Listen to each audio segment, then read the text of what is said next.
Hi, this is Kate Berkner with Urban Fitness Twin Cities, and today I'm here with my husband Dan to show you an exercise called rolling bridges. So you may have done bridges before where your hips go up and down.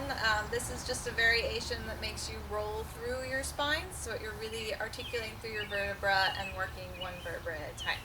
So Dan is laying down with his feet flat on the floor, knees bent, feet are in line with his hips. Move this one a little closer, there you go. Ball goes in between his knees. If you don't have a ball, don't worry about it. You can also use a yoga block or a pillow if you've got a pillow wide enough. It's really just to make sure that your knees aren't wobbling side to side. So you start in neutral spine, so a little bit of space between your low back and the floor, but your ribs are still down. Good. You inhale for nothing. Exhale, you're going to roll through your vertebra one vertebra at a time, starting by tilting your pelvis and rolling up until your knees, hips, and shoulders are in a straight line at the top. If you can't go that high today, that is perfectly fine. And then at the top, you're going to inhale. Come back up for me just a second. Inhale for nothing, and then exhale, roll through the top of your spine. It's like there's a magnetic force trying to keep your hips up at the ceiling as you roll down. Good. Yep, so you really want to make sure those knees stay in line with your hips, whether or not you've got a ball. If you do have something to squeeze, it helps work your inner thighs.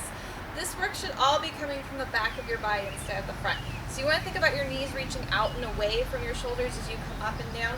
You want to keep your shoulders down away from your ears, hands are down by your side, and pressed into the mat as your feet are. So you want to keep those feet pressed down into the floor. You exhale as you move, and you inhale when you're still for this particular exercise. And every time you come back, you're going to rock those hips back to that neutral spine. Nice. So again, it's like you're picking up one pearl at a time. So if you think about your vertebrae as pearls, if you were going to pick up a pearl necklace off a dresser, one pearl at a time, that's what you're doing with your vertebra, and then you're putting them down one vertebra at a time. So you start from the bottom, you start with your hips, bring you up. And then as you're rolling down, you start all the way at the top of your spine up towards your sternum to roll down.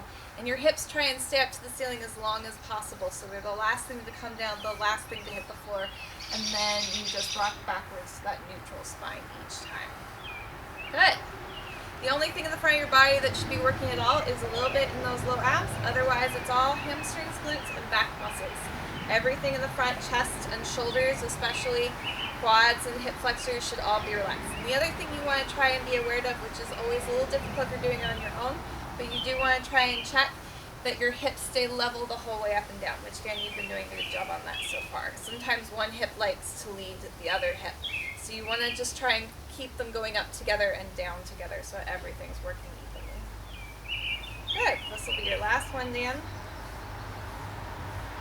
And if you can't come up all the way, it's perfectly fine to stop partway. Just do what your body can do today, and next time try and go a little higher.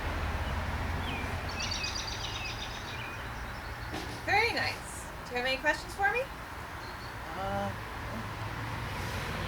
We'll try these on your own, and whatever you do, don't forget to hold your abs.